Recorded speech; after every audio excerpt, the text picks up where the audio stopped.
20장. 과월절을 지내신 후 여섯 제자와 더불어 나자렛에 돌아오시다. 예수께서는 사촌과 여섯 제자와 더불어 나자렛 근방에 도착하신다. 그들이 있는 작은 언덕에서는 녹음이 우거진 사이로 흰 집들이 있는 작은 도시가 내려다 보인다. 이 작은 도시는 여러 언덕 비탈에 세워져 있어서 비탈을 따라 올라가고 내려가고 한다. 땅의 기복은 완만하다. 어떤 곳에서는 그것이 잘 드러나지 않고 어떤 곳에서는 더 두드러져 보인다.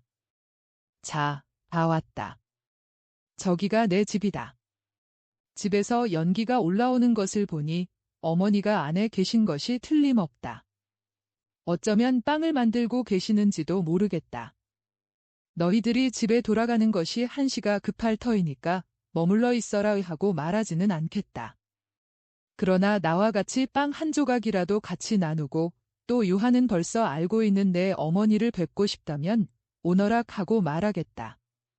작별 시간이 다가왔기 때문에 몹시 침울했던 여섯 제자는 다시 아주 명랑해지며 기꺼이 수락한다. 그럼 가자. 그들은 작은 언덕을 빨리 내려와서 큰 길로 들어선다. 석양 무렵이다. 아직은 덥다. 그러나 미리 여물기 시작하는 들판에는 벌써 어둠이 내리깔리기 시작한다. 샘으로 가고 샘에서 돌아오고 하는 여인들과 작업장 문턱이나 정원에 있는 남자들은 예수와 유다에게 인사한다. 그리고 어린이들이 떼지어 예수 둘레로 몰려온다. 아저씨 돌아왔어. 이젠 여기 그냥 있을 거야?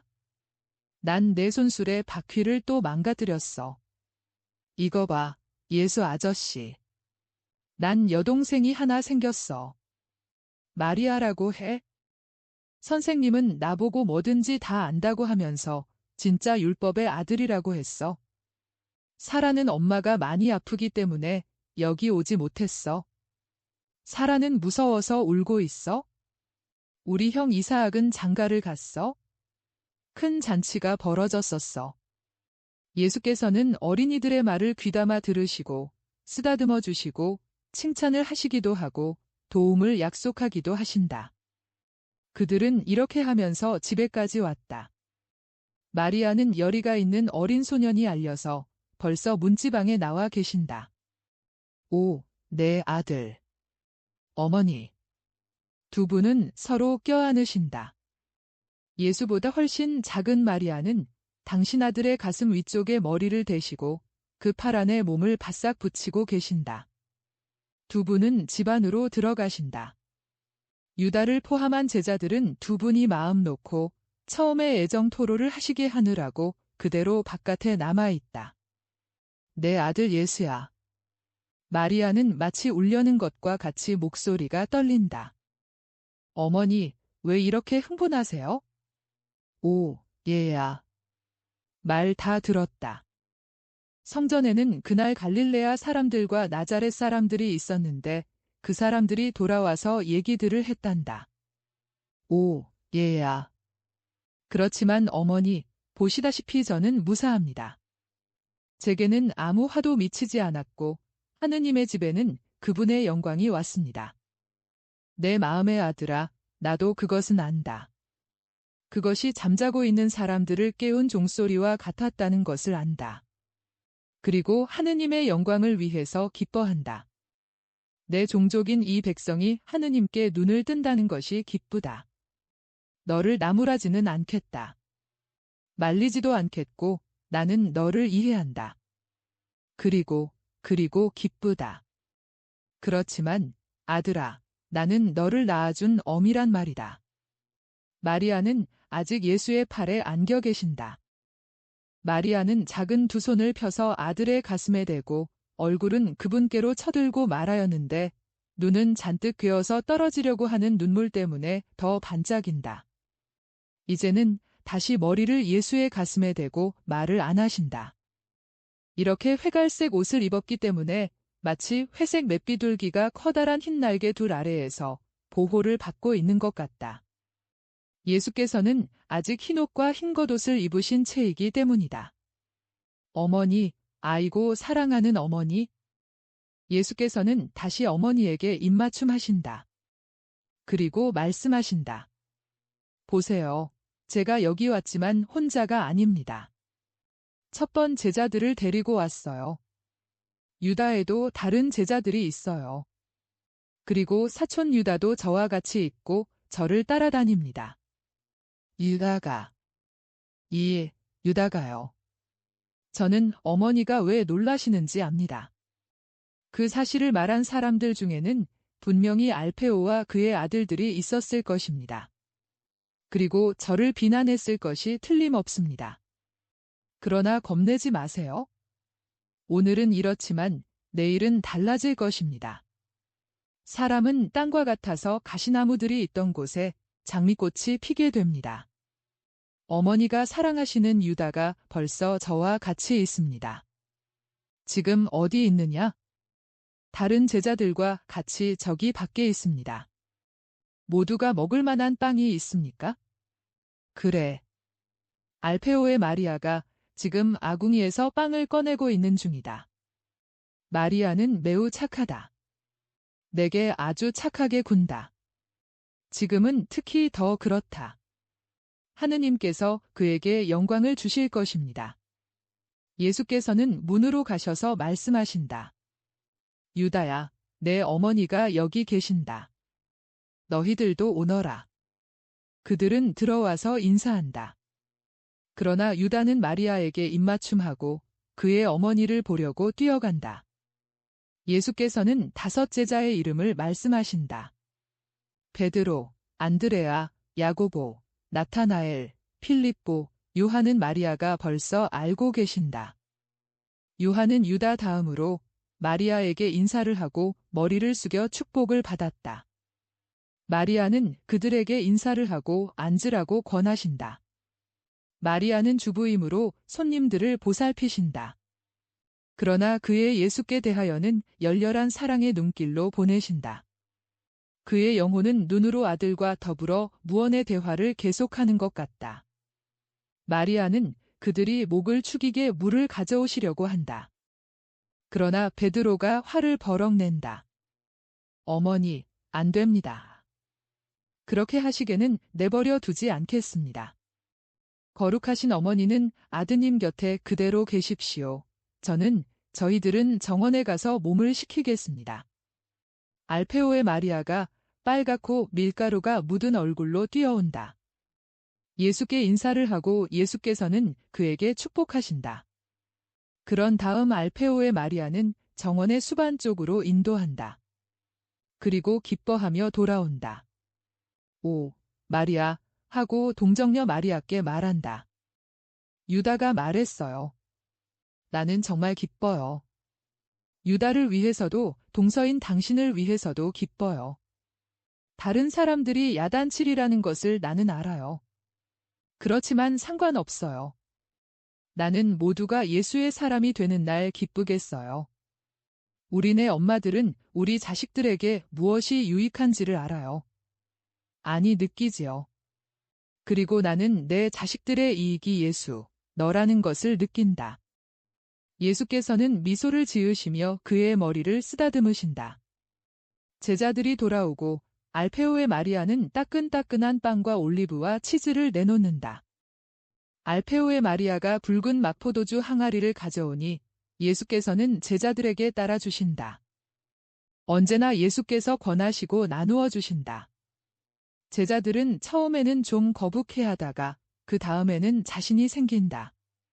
그들은 그들의 집 이야기며 예루살렘 여행 이야기며 예수께서 행하신 기적 이야기를 한다. 그들은 열성적이고 다정스러우며 베드로는 마리아를 자기 편을 만들어서 예수께서 벳사이다에 가실 때를 기다리지 않고 즉시 바로 그분 곁에 앉는 허가를 받으려고 해본다. 예수가 하라는 대로 하게 하고 마리아는 부드러운 미소를 지으며 권하신다.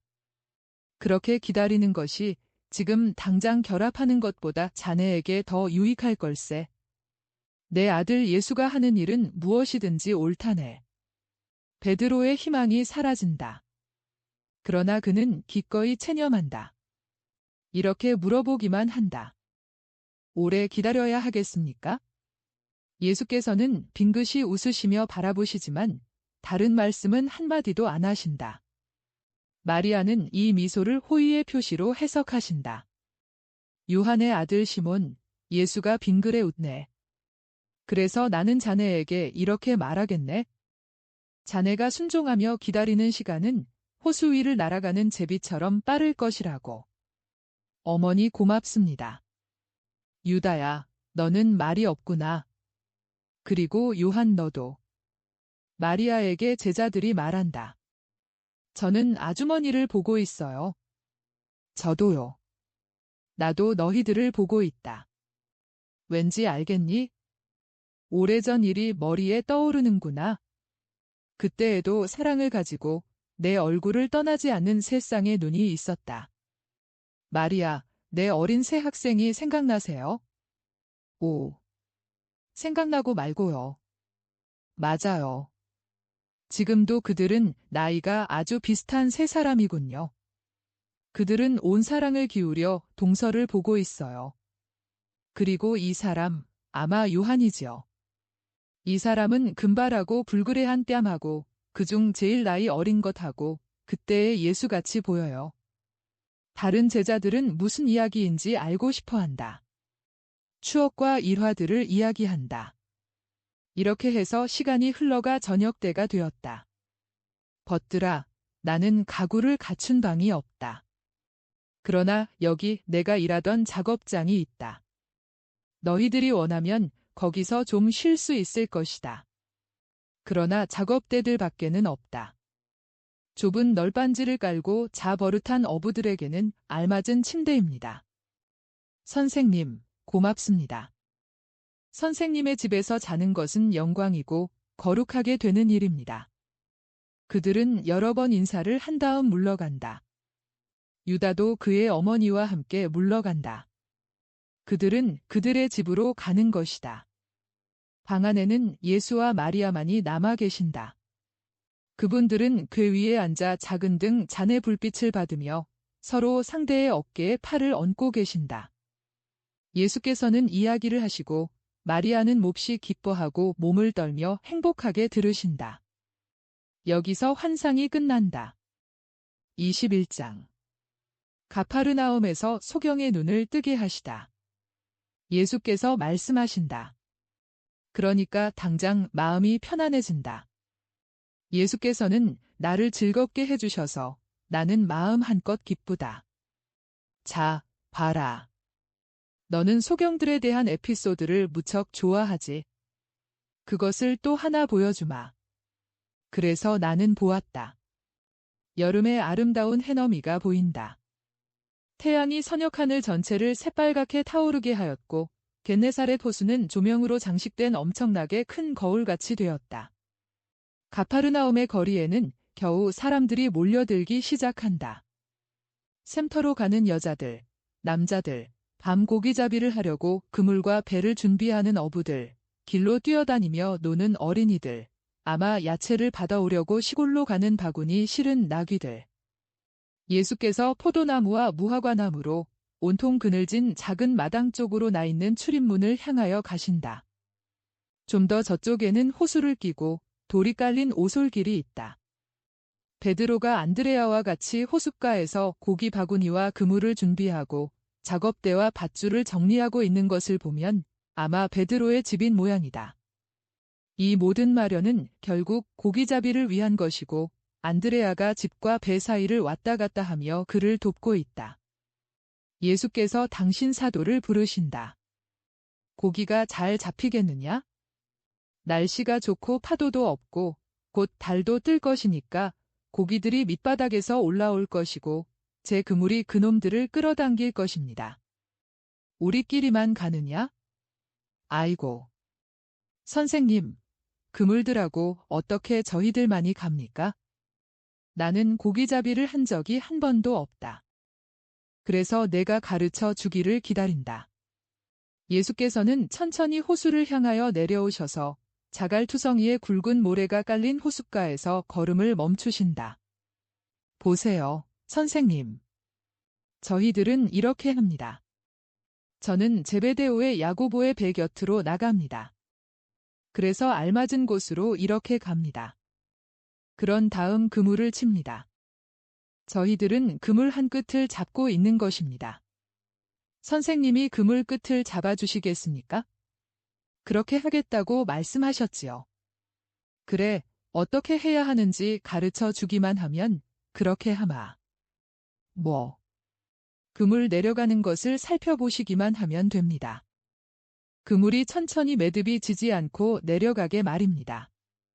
천천히 내려가게 해야 하는 것은 저희가 고기잡이 할 곳에 가 있겠기 때문인데 너무 급작스럽게 그물을 치면 고기들이 달아나니까요. 또 매듭이 지지 않게 해야 되는 것은 그물이 오므려지지 않게 하려는 것입니다. 그물은 주머니 모양으로 또는 그보다도 바람으로 부풀은 돌처럼 퍼져야 하니까요. 그리고 그물 치는 일이 끝나면 필요에 따라서 조용히 노를 젓든가 돌을 펴고 호수의 반원을 그리면서 나아갑니다. 안전쇠기가 흔들려서 고기가 많이 들었다는 것을 알게 되면 물을 향해서 갈 터인데 호숫가에 거반다가서 그물을 올립니다. 그렇지만 고기가 빠져 달아날 위험이 있으니까 너무 일찍 올려도 안 되고 고기와 그물을 자갈에 부딪혀서 상하게 해도 안 되니까 너무 늦게 올려도 안 됩니다. 이때에는 다른 배에서 넘겨주는 그물 끝을 잡을 수 있도록 배들이 서로 바싹 다가야 하고 그러면서도 고기가 잔뜩 들어있는 그물을 으스러뜨리지 않게 서로 충돌을 하지 않도록 해야 하기 때문에 신경을 써야 합니다. 선생님께 보호를 청합니다. 이것이 저희 방법이니까요. 고기들이 요동하는 바람에 그물이 벌어지지 않도록 그물을 단단히 살펴야 합니다. 고기들은 꼬리를 세게 쳐서 그놈들의 자유를 지킵니다. 그리고 수효가 많으면 아시겠습니까? 그놈들은 조그마한 짐승들이지요. 그렇지만 10마리, 100마리, 1000마리가 되면 거대한 바다의 괴물처럼 힘이 세어집니다. 베드로야. 잘못도 마찬가지이다. 따지고 보면 잘못 하나쯤은 돌이킬 수 없는 것이 아니다. 그러나 그 후 그 하나에 그치지 않고 잘못을 거듭하고 또 거듭하면 마침내 조그마한 잘못이나 부주의 또는 결함 하나만이라도 점점 더 커져서 습관으로 변하고 결국은 중대한 악습이 된다. 때로는 음욕이 깃든 눈길로 시작하다가 완전한 간통으로 끝나기도 한다. 때로는 친척에 대하여 말로만 애덕을 어기던 것이 이웃에 대한 폭력으로 끝나기도 한다. 잘못이 늘어나면서 무게를 더하지 않도록 처음에 단단히 경계해야 한다.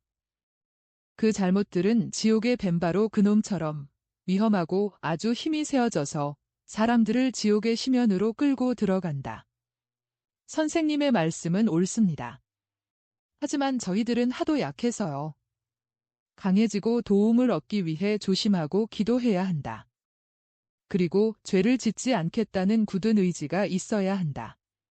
그리고 아버지의 애정을 담은 정의를 탁 믿어야 한다. 보잘것없는 시몬에 대해서 하느님 아버지께서 과히 엄하지는 않으시리라는 말씀입니까? 현 시몬에 대하여는 아버지께서 아직 엄하실 수 있었다. 그러나 나의 베드로, 새 사람, 그리스도의 사람에 대하여는 그렇지 않다. 베드로야, 아버지께서는 지금 너를 사랑하시고 이 다음까지도 사랑하실 것이다. 그럼 저는요. 안드레아, 너도 마찬가지이다. 그리고 너와 함께 요한과 야고보, 필립보와 나타나엘도 그렇다. 너희들은 내가 제일 먼저 뽑은 사람들이다. 다른 제자들도 올 것입니까? 선생님의 사촌도 있고 또 유다에는 많이 올 것이다. 내 나라는 전 인류에게 열려 있다. 그리고 잘 들어두어라. 세기의 밤이 흘러가는 동안에 내 고기잡이는 내가 제일 많이 잡은 때보다도 더 많은 고기를 잡을 것이다. 세기 하나하나가 밤 하나와 같을 것인데 그 밤에는 길잡이와 빛이 단순히 뱃사람들과 동행하는 오리온 별자리의 빛이나 달빛이 아니고 그리스도의 말씀과 그에게서 오는 은총일 것이다. 그 밤은 해넘이가 없는 날의 새벽으로 이어질 것이고 모든 신자가 그 안에서 살게 될 빛의 새벽으로 이어질 것이며 선택받은 사람들을 감싸서 신들과 같이 아름답고 영원하고 행복하게 만들 태양의 새벽으로 이어질 것이다. 아버지의 아들들로서 아버지보다는 낫고 나와 비슷한 신들이 되어서 너희들이 지금은 못 알아듣는다. 그러나 잘 알아두어라.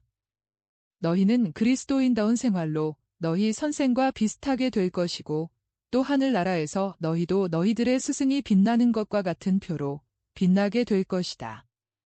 두고 봐라. 사탄이 미워하고 사람들의 의지가 약해도 나는 내가 잡는 것보다도 더 많은 고기를 잡을 것이다. 그렇지만 저희들만이 선생님의 사도가 되겠습니까? 베드로, 너 질투하느냐? 질투하지 말아라. 다른 사람들도 올 것이다. 그리고 내 마음에는 모든 사람에 대한 사랑이 있다. 베드로야, 인색하지 말아라. 너는 너를 사랑하는 사람이 어떤 사람인지를 아직 알지 못한다. 별을 세어본 일이 있느냐? 또 호수바닥에 깔려있는 돌들을 세어본 적이 있느냐? 셀 수가 없을 것이다. 내 마음이 가질 수 있는 사랑의 고동은 훨씬 더 셀 수 없을 것이다.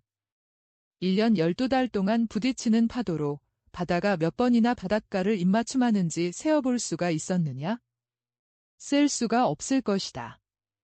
그러나 이 마음에서 사람들에게 입맞춤을 주려고 쏟아져 나가는 사랑의 파도는 훨씬 더 셀 수가 없을 것이다. 베드로야, 내 사랑에 자신을 가져라. 베드로는 예수의 손을 잡고 입맞춤한다. 그는 몹시 감격하였다. 안드레아는 쳐다보면서 감히 말을 못한다. 예수께서는 그의 머리에 손을 얹고 말씀하신다. 나는 너도 대단히 사랑한다. 내 새벽이 되면 내가 눈을 들 필요도 없이 내 예수가 둥근 하늘에 비치는 것을 보게 될 것이다. 내 예수는 너에게 나는 너를 사랑한다. 이리 오너라 하고 말할 것이다. 그러면 내 새벽은 내게 있어서 신방에 들어가는 것보다 더 즐거운 것이 될 것이다.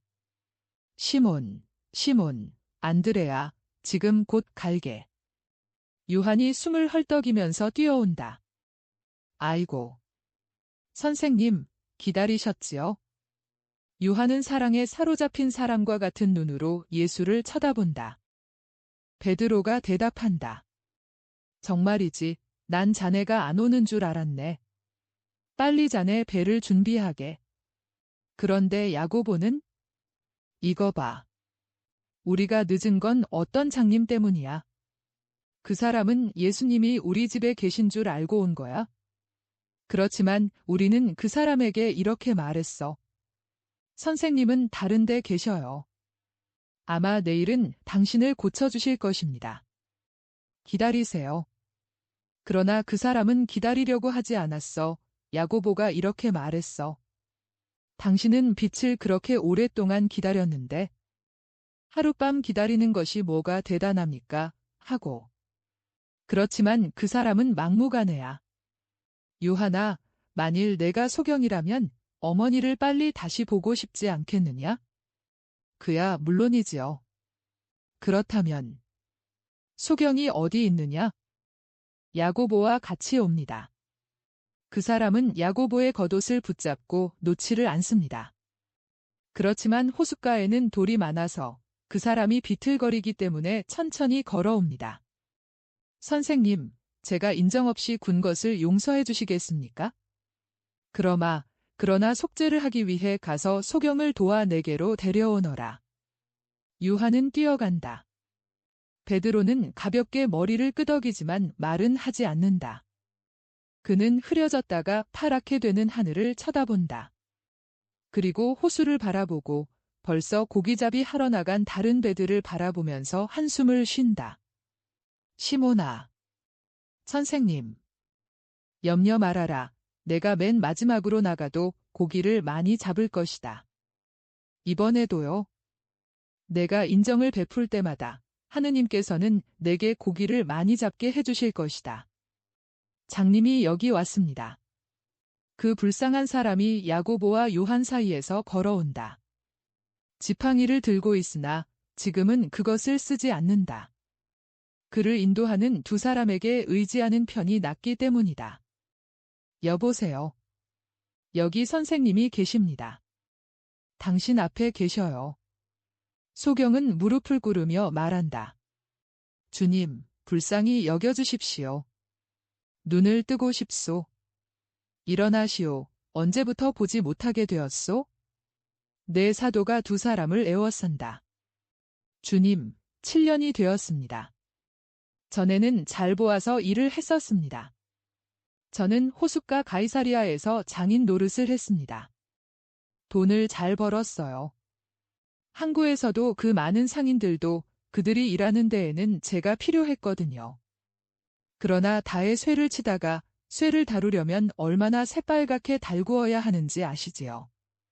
거기서 쇠조각이 튀어나와서 눈 하나를 태워버렸습니다. 그렇지 않아도 벌써 대장간의 화덕에 열대문이고 눈들이 병들어 있었는데 말입니다. 다친 눈을 잃었습니다. 그리고 다른 눈마저 석 달 후에 멀었습니다. 저축한 것을 전부 써버렸습니다. 그래서 지금은 동량을 해서 먹고 삽니다. 혼자 몸이요. 아내와 아주 어린아이 셋이 있습니다. 막내는 얼굴도 모릅니다. 그리고 연세 많은 어머니가 계십니다. 그런데 지금도 어머니와 아내가 밥벌이를 좀 합니다. 그것하고 제가 얻어오는 잔돈푼으로 식구가 굶어 죽지는 않습니다. 선생님이 고쳐주시기만 하면 저는 다시 일을 시작할 것입니다. 저는 훌륭한 이스라엘 사람으로 오직 일을 해서 제가 사랑하는 식구들에게 먹을 것을 주는 것밖에 바라지 않습니다. 그래서 나를 만나러 왔군요. 누가 그 말을 해주었소?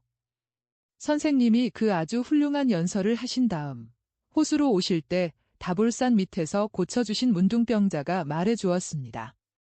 무슨 말을 합디까? 선생님은 무엇이든지 하실 수 있다고요. 선생님은 육체와 영혼의 구원이시라고요. 선생님은 하느님의 빛이시기 때문에 영혼과 육체의 빛이시라고 말입니다. 문둥병자인 그 사람이 선생님이 산으로 가실 때 지나가시는 것을 보았는데 선생님의 얼굴을 보고 마음속에 희망이 생겨서 돌에 맞아 죽을 위험을 무릅쓰고 겉옷으로 잔뜩 둘러싸고 군중에 섞여 따라갈 용기를 냈었답니다. 그 사람이 이렇게 말했습니다. 나는 그 일에서 내게 확신을 주는 무엇을 보았어요. 저분이 구원이시다. 가보아라. 하는 생각이었지요. 그래서 갔어요. 하고 말입니다. 이렇게 그 사람은 선생님의 연설을 되풀이해 들려주고 선생님이 실은 내색 없이 그 사람을 손으로 만져서 고쳐주셨다고 했습니다. 그 사람은 사제들에게 가서 깨끗하게 하는 예식을 하고 돌아오는 길이었습니다. 그 사람이 가이사리아에서 가게를 가지고 있었기 때문에 제가 아는 사람이었습니다. 그래서 도시와 촌락으로 선생님을 뒤쫓아 물어가면서 와서 선생님을 찾아냈습니다. 저를 불쌍히 여겨주십시오. 오시오. 밤에서 나오는 사람에게는 빛이 아직 너무 강렬하오. 그럼 고쳐주시는 겁니까? 예수께서는 그를 베드로의 집으로 빛이 약해진 작은 정원으로 데리고 가신다. 그 사람을 당신과 마주 서게 하신다. 그러나 고쳐진 눈이 제일 먼저 아직도 아주 환한 호수를 보지 않도록 세워놓으신다. 그 사람은 아무 말도 묻지 않고 어떻게나 하라는 대로 하는지 아주 말 잘 듣는 어린아이와 같다. 아버지, 당신의 아들인 이 사람에게 당신의 빛을 주십시오. 예수께서는 무릎을 끄는 그 사람의 머리 위에 손을 펴셨다. 잠시 그렇게 하고 계시다가 손가락 끝에 침을 바르시더니 뜨기는 했지만 생명이 없는 두 눈을 오른손으로 스치신다. 잠시 동안이 지났다. 그런 다음 그 사람은 눈꺼풀을 움직이고 잠에서 깨어나 눈앞에 희미하게 보이는 사람처럼 눈꺼풀을 비빈다. 무엇이 보입니까? 오, 오, 오. 영원하신 하느님. 보이는 것, 오. 보이는 것 같습니다. 선생님의 옷이 보입니다. 붉은 빛깔이지요. 그리고 손은 하얗고, 그리고 모직 허리띠를 띠시고, 오. 착하신 예수님, 눈이 익숙해지는 데 따라서 점점 더 잘 보입니다. 저기 땅에 풀이 있고요. 그리고 이건 분명 우물이고 저기 있는 것은 포도나무고요. 여보시오, 일어나시오. 그 사람은 동시에 울기도 하고 웃기도 하면서 일어난다. 잠시 존경과 욕망 사이에서 싸움을 하다가 머리를 들어 예수의 시선과 마주친다. 더없이 자애하신 연민으로 미소 지으시는 예수님이시다. 시력을 다시 찾아서 처음 보는 태양과 같이 그 얼굴을 보는 것은 말로 표현할 수 없는 매력일 것이 틀림없다. 그 사람은 고함을 지르고 팔을 내민다. 그것은 본능적인 행위이다. 그러나 멈칫한다. 그러나 예수께서는 팔을 벌리시고 당신보다 키가 작은 그 사람을 끌어당기신다. 이제는 집으로 가시오. 그리고 행복하고 의롭게 사시오. 내 평화를 가지고 가시오. 선생님, 선생님, 주님, 예수님, 거룩하신 분, 찬미 받으신 분, 빛이, 눈이 보입니다. 모두 다 보입니다. 파란 호수가 저기 있고 맑은 하늘이 있고 넘어가는 해와 상연이 있습니다. 그렇지만 가장 아름답고 가장 맑은 하늘빛은 선생님의 눈에서 보입니다. 선생님에게서는 가장 참된 태양의 아름다움과 가장 거룩한 달의 깨끗한 광채가 보입니다. 고통받는 사람들의 별이시고 소경들의 빛이시며 살아있고 영험 있는 자비이십니다. 나는 영의 빛이요 빛의 아들이 되시오. 예수님, 항상 그러겠습니다. 다시 생명을 얻은 제 눈동자 위에서 제 눈꺼풀이 깜박일 때마다 이 맹세를 새롭게 하겠습니다. 선생님과 지극히 높으신 분, 찬미 받으십시오. 지극히 높으신 아버지, 찬미 받으십시오. 가시오.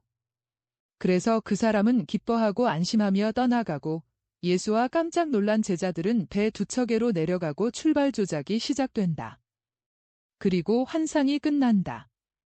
10월 11일, 그저께와 어제는 침묵과 어둠이 계속되었다.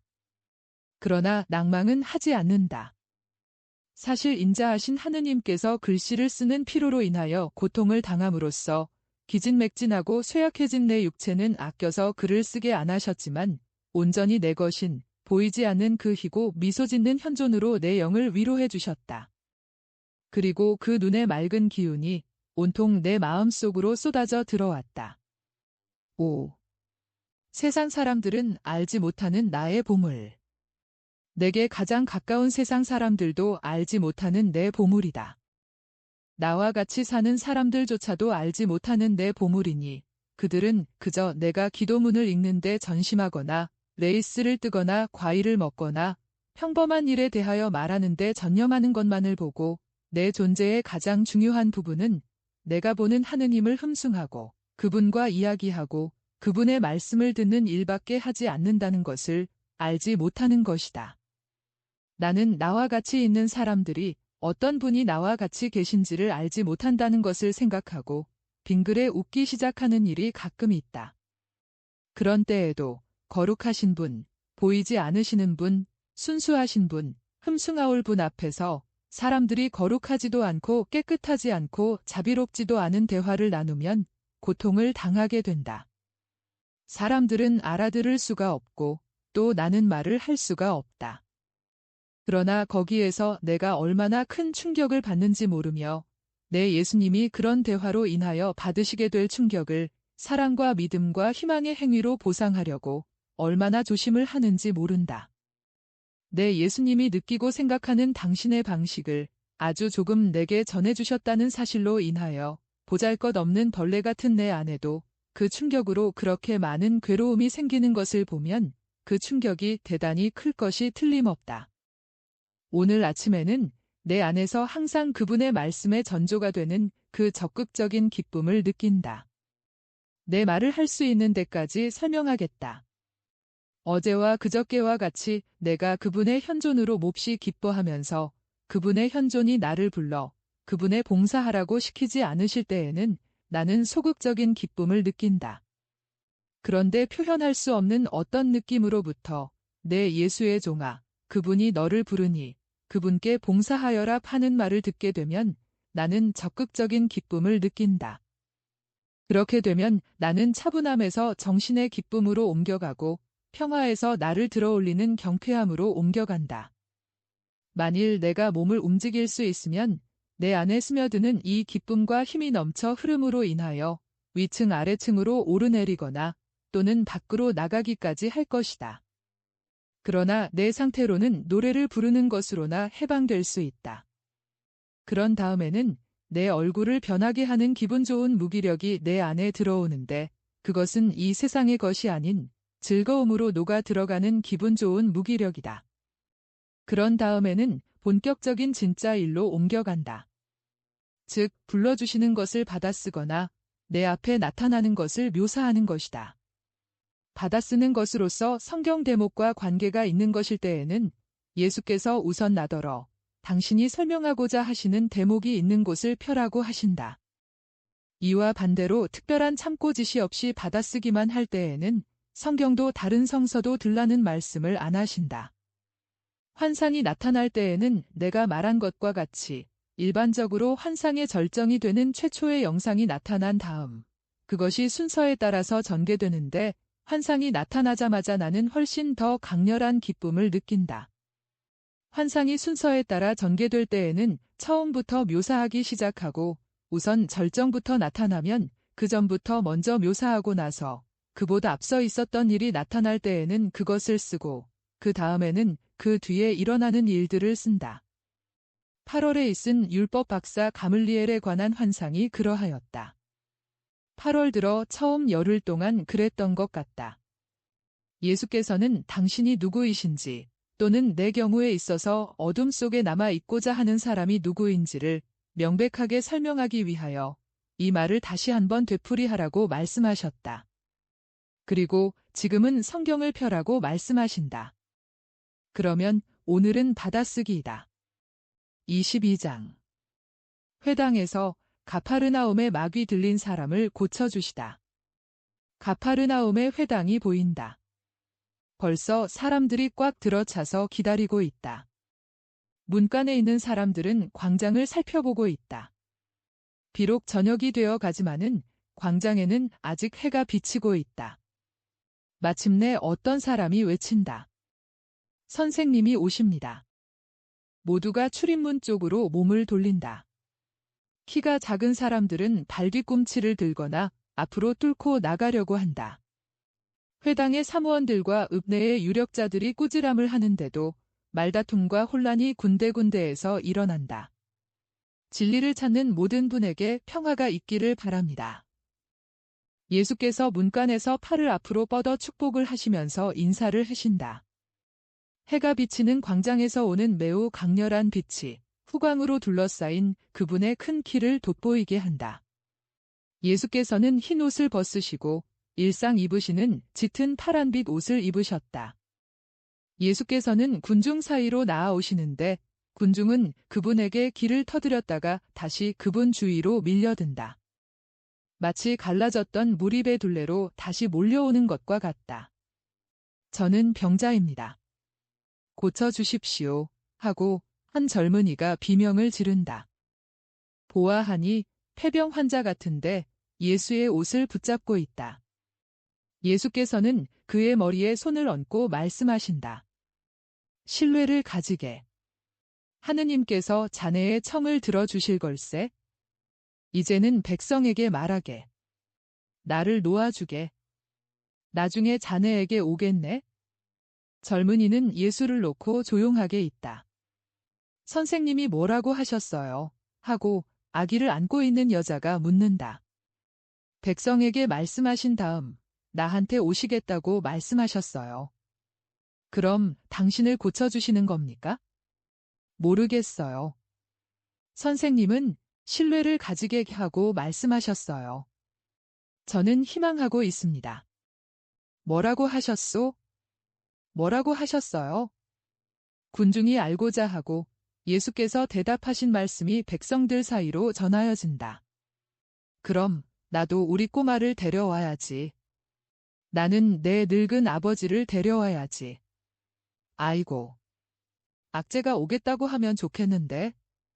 오자고 해보겠지만 안 올 거야. 예수께서는 당신 자리로 가셨다. 예수께서 회당장에게 인사를 하시고 회당장은 부하들과 같이 예수께 인사를 드린다. 키도 작고 뚱뚱한 늑스구레한 사람이다. 그에게 말씀하시려면 예수께서는 몸을 숙이신다. 키보다는 옆으로 더 퍼진 작은 나무 위로 구부러지는 종려나무와도 같다. 무엇을 드릴까요? 하고 회당장이 묻는다. 주고 싶으신 것이나 아무 것이나 되는 대로 주십시오. 성령께서 선생을 인도하실 것입니다. 하지만 준비가 되어 있습니까? 나는 준비되어 있습니다. 아무 것이나 되는 대로 집으시라니까요. 다시 말하지만 주의 성령께서 이 백성의 이익을 위하여 선택하는 바를 인도하실 것입니다. 희당장은 두루마리에 무더기가 있는 곳으로 손을 뻗어 그 중에서 하나를 집어 펴서 어느 한 곳에서 정지하고 이렇게 말한다. 자요. 예수께서는 두루마리를 받아 가리킨 곳을 읽으신다. 여호수아가 말한다. 일어나 백성을 거룩하게 하고 그들에게 말하여라. 내일을 위하여 너희를 거룩하게 하여라. 그것은 이스라엘의 하느님께서 이렇게 말씀하시기 때문이다. 오, 이스라엘 백성아, 너희들 가운데 저주가 있다. 이러한 죄로 타락한 사람을 너희들 가운데에서 없앨 때까지 너희들의 원수들과 정정당당하게 겨루지 못할 것이다. 하고 예수께서는 읽기를 멈추시고 두루마리를 말아 돌려주신다.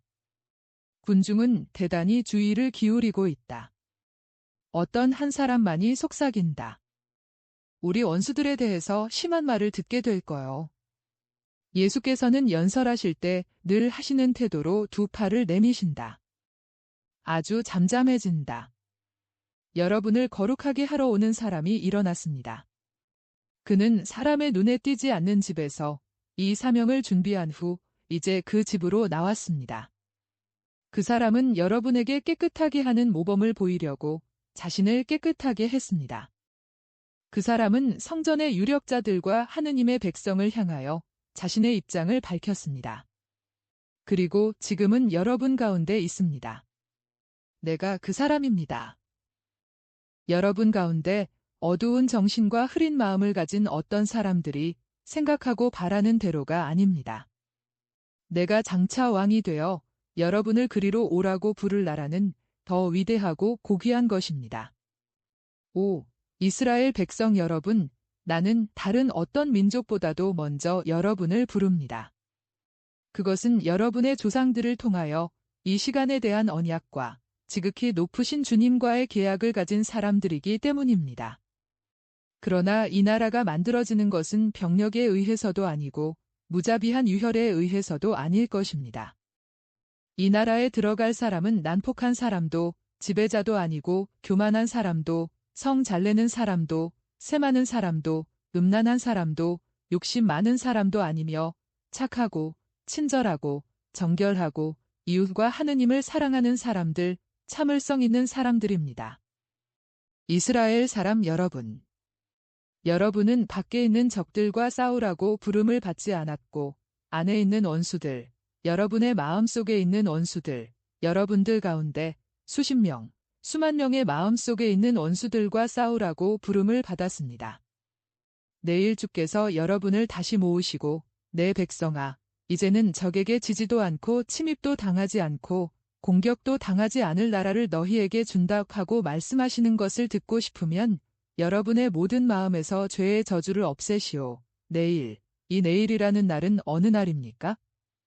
1년 후에 올 날입니까? 한 달 후에 올 날입니까? 5. 비난받아 마땅한 요술 냄새가 나는 방법으로 미래를 알려고 불건전하게 갈망하지 마시오. 점장이 정신은 이교도들이나 가지라고 내버려 두시오. 또 당신의 때의 비밀은 영원하신 하느님께서 가지고 계시게끔 맡겨드리시오. 그리고 여러분은 내일부터 이 저녁 시간 후에 올 내일, 이 밤이 지나고 올 내일, 닭 우는 소리와 더불어 밝아올 내일부터 당장 참된 참회로 여러분을 깨끗하게 하러 오시오.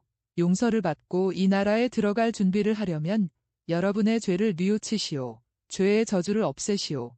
각자가 자기의 죄를 가지고 있습니다. 각자가 영원한 구원의 십계명에 반대되는 죄를 가지고 있습니다. 여러분의 양심을 각자가 진정으로 성찰하시오. 그러면 어떤 점에 잘못했는지를 찾아낼 것입니다. 뉘우치시오. 그러나 말로만 뉘우치지 마시오. 하느님을 놀려서는 안 되고 또 그분을 속일 수도 없습니다. 말로만 그러지 말고 행실을 고쳐서 주의 율법으로 돌아오겠다는 확고부동한 의지로 뉘우치시오. 하늘나라가 여러분을 기다리고 있습니다. 내일이 언제냐고 물으십니까? 하느님의 시간인 내일은 족장들의 수명과 같이 긴 수명이 끝날 때에 온다 하더라도 항상 빨리 오는 내일입니다. 영혼은 시간을 잴 때의 모래시계의 모래가 느리게 빠져나가는 것과 같은 방법을 쓰지 않습니다. 여러분이 날이다, 달이다, 해다, 색이다 하고 부르는 시간 측정은 여러분의 목숨을 이어주는 영원한 영의 고동입니다. 그러나 여러분도 영으로는 영원합니다. 그러므로 영으로는 여러분의 창조주께서 쓰시는 것과 같은 시간 측정 방식을 써야 합니다. 그러므로 내일은 내가 죽는 날이다 하고 말해야 합니다. 한 걸음 더 나아가 충실한 사람에게 죽음이 없고 기다리는 가운데, 즉 하늘의 문을 여는 메시아를 기다리는 가운데 휴식이 있을 뿐입니다. 그리고 잘 들어주시오. 여기 있는 여러분 가운데 27사람만이 죽음을 기다려 심판을 받을 것입니다. 다른 사람들은 죽기 전에 벌써 심판을 받을 것입니다. 그런데 이 죽음이란 것은 즉시 하느님께로 가거나 황금의 신, 만몬에게로 가는 일일 것입니다. 그것은 메시아가 와서 여러분 가운데 있고 여러분에게 기쁜 소식을 전하려고, 여러분에게 진리를 가르치고 구원과 하늘나라를 확보해 주려고 여러분을 부릅니다. 회개하시오. 하늘나라의 내일이 다가왔으니 영원한 날을 차지하는 사람들이 되도록 그 내일이 여러분이 깨끗한 상태에 있는 것을 만나게 하시오. 평화가 여러분과 함께 있기를 바랍니다. 한 사람이 반대를 하려고 일어선다. 화려한 옷을 입은 수염 있는 이스라엘 사람이다. 그는 말한다. 선생님이 말씀하시는 것은 이스라엘의 영광인 마카베오서 학원에 있는 말씀과는 반대되는 것 같습니다. 거기에는 이런 말씀이 있습니다. 사실 죄인들이 그들의 변덕스러운 지드로 오랫동안 돌아가지 않도록 허락하지 않고 그들을 즉시 벌하는 것은 큰 호의의 표이다. 주께서는 다른 민족들과는 이와 같이 하지 않으시고 심판의 날이 오기를 기다려 그들의 죄의 한도가 꽉 차기를 기다려 그들을 벌하신다. 그런데 선생님은 이와 반대로 마치 지극히 높으신 분께서 우리를 벌하시는 것이 매우 느리고 우리도 다른 민족들과 같이 심판의 때까지 죄의 한도가 꽉 찰 때까지 기다리시는 것처럼 말씀하십니다. 정말이지 사실이 선생님의 말씀이 옳지 않다는 것을 반증합니다. 이스라엘은 마카베오서에 있는 것과 같이 벌을 받습니다. 그러나 선생님이 말씀하시는 대로라면 선생님의 가르치심과 제가 인용한 이 대목이 들어있는 가르침 사이에는 불일치가 있지 않겠습니까? 당신이 누구이신지 나는 모릅니다. 그러나 누구이시든 간에 대답을 하지요. 가르침에는 불일치가 없고 말씀을 해석하는 방식에 불일치가 있습니다. 당신은 그 말씀들을 인간적으로 해석하시고 나는 성령의 방식으로 해석합니다. 당신 대부분의 사람을 대표해서 모든 것을 현재와 덧없는 것을 기준으로 해서 생각하십니다. 그러나 나는 하느님의 대리자로서 모든 것을 설명할 때에 그것을 영원한 것, 초자연적인 것에 적용합니다. 야훼께서는 여러분을 현재에서 치셨고 여러분의 교만과 이 세상의 개념에 따른 선택된 백성이라고 하는 여러분의 자부심을 치셨습니다. 그러나 구세주인 당신의 메시아를 여러분에게 주셔서 여러분이 그의 말을 듣고 하느님의 의노가 때가 오기 전에 여러분이 구원을 받을 수 있게 하셨으니 야훼께서 여러분을 얼마나 사랑하시고 다른 어떤 민족보다도 여러분에 대해서 얼마나 더 많이 참아주셨습니까? 하느님께서는 더 이상 여러분이 죄인으로 있는 것을 원치 않으십니다. 그러나 상처가 낫지 않고 오히려 점점 더 여러분의 정신을 무디게 하는 것을 보시고 덧없는 이 세상에서 여러분을 치셨지만은 여러분에게 벌을 보내지 않으시고 구원을 보내십니다.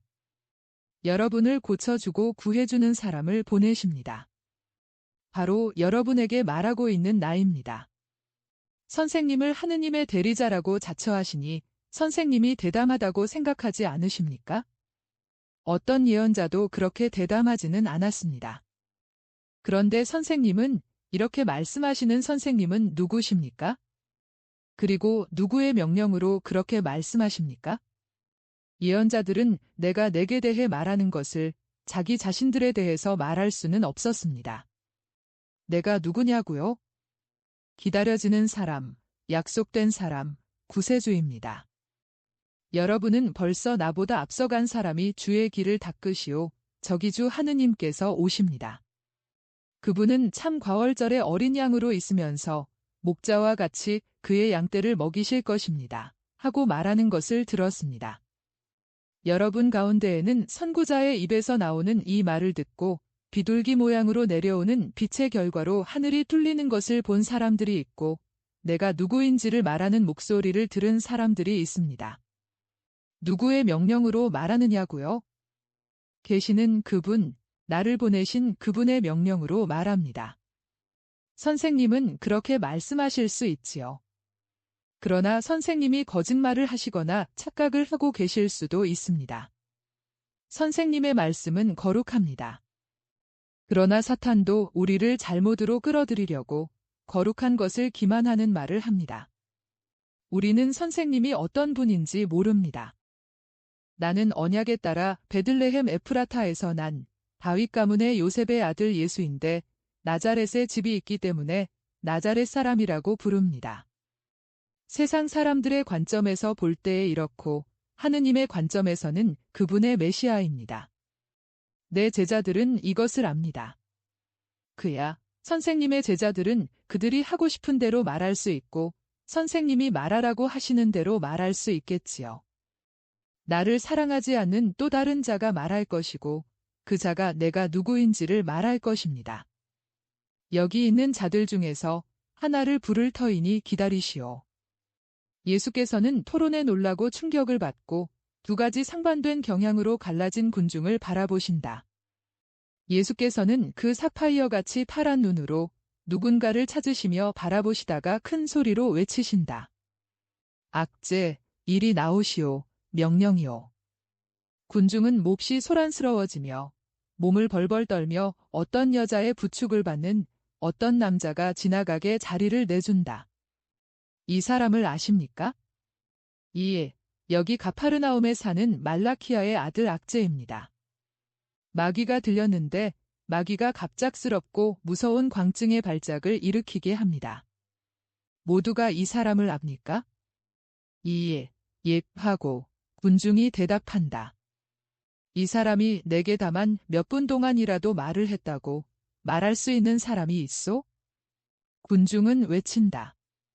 아니, 그럴 수가 없습니다. 이 사람은 얼이 빠져서 집에서 나오는 일이 한 번도 없고 선생님이 그 집에 가신 것을 본 사람도 아무도 없습니다. 아주머니, 그 사람을 내게로 데려오시오. 여자가 그 사람을 밀고 끌고 하는 동안 그 불쌍한 사람은 몸을 더 떤다. 회당장이 예수께 주의를 시킨다. 조심하십시오. 마귀가 그를 괴롭힐 것입니다. 그러면 화를 내서 핥히고 물고 합니다. 군중은 그의 곁에서 멀리 떨어져 벽 쪽으로 바싹 다가선다. 이제는 예수와 그 사람이 마주 서 있다. 잠시 저항을 한다. 그 사람은 벙어리 상태의 습관이 되어서 말하기를 주저하고 신음하는 것 같다. 그러다가 목소리가 점점 분명해진다. 우리와 나자렛 사람 예수, 당신과 무슨 상관이 있단 말이오? 왜 우리를 괴롭히려고 왔단 말이오? 우리를 추방하려고? 나는 당신이 누구인지 알고 있소. 하느님의 거룩한 사람이요, 육체를 가진 사람으로 당신보다 더 위대한 사람은 아무도 없었소. 그것은 당신의 인간 육체에는 영원한 승리자의 영이 들어있기 때문이요. 벌써 당신은 여기서 나를 이겼소? 떠들지 말고 이 사람에게서 나가라. 명령이다. 그 남자는 몸이 이상하게 흔들린다. 마치 누가 그를 밀고 흔들면서 못살게 구는 것 같이 갑자기 몸이 흔들린다. 그는 사람의 목소리 같지 않은 목소리로 울부짖다가 바닥에 내동댕이 쳐진다. 그리고 나서 마루 바닥에서 다시 일어나면서 자기가 나은 것을 알고 놀란다. 들으셨습니까? 이제는 뭐라고 대답하시겠습니까? 하고 예수께서 반대자에게 물으신다. 수염을 기르고 옷을 잘 입은 그 사람은 어깨를 으쓱하더니 져서 아무 대답도 못하고 가버린다. 군중은 그 사람을 비웃고 예수께 박수를 보낸다. 조용하시오. 이곳은 신성한 곳입니다. 하시고 예수께서는 명령하신다. 내가 하느님의 도우심을 약속한 젊은이를 데려오시오. 병자가 앞에 온다. 예수께서는 그를 쓰다듬어 주신다. 자네는 믿음을 가졌으니 병을 낫게 해주는 것일세. 평안히 가서 의롭게 살게. 젊은이는 소리를 지른다. 그가 무엇을 느끼고 있는지 누가 알겠는가? 젊은이는 예수의 발 앞에 엎드려 감사하며 발에 입맞춤을 한다. 선생님, 저 때문에도 고맙고 제 어머니 때문에도 고맙습니다. 다른 병자들도 온다. 다리가 마비된 어린아이가 있다. 예수께서는 그 어린아이를 품에 안으시고 쓰다듬어 주시고 땅바닥에 내려놓으시고 혼자 내버려 두신다. 어린아이는 넘어지지 않고 어머니에게로 뛰어가니 어머니는 울면서 가슴에 받아 안으면서 찬미한다. 이스라엘의 거룩하신 분하고 딸에게 인도되어 어떤 작은 소경 노인이 온다. 그 사람도 병든 눈구멍 위를 쓰다듬는 것으로 병이 낫게 된다. 군중은 열광적으로 찬양의 말을 한다. 예수께서는 미소를 지으시면서 군중을 해치고 나아가신다. 그러나 만일 베드로와 야고보와 안드레아와 요한이 그들이 있던 구석에서 예수에게까지 팔꿈치를 용감히 휘둘러서 길을 뚫어 광장으로 나오는 출입문에까지 예수를 보호하지 않았더라면 예수께서는 키가 크지만 군중을 해치고 나아오지는 못하셨을 것이다. 광장에는 이미 해가 비치지 않고 있었다. 환상은 이렇게 끝난다.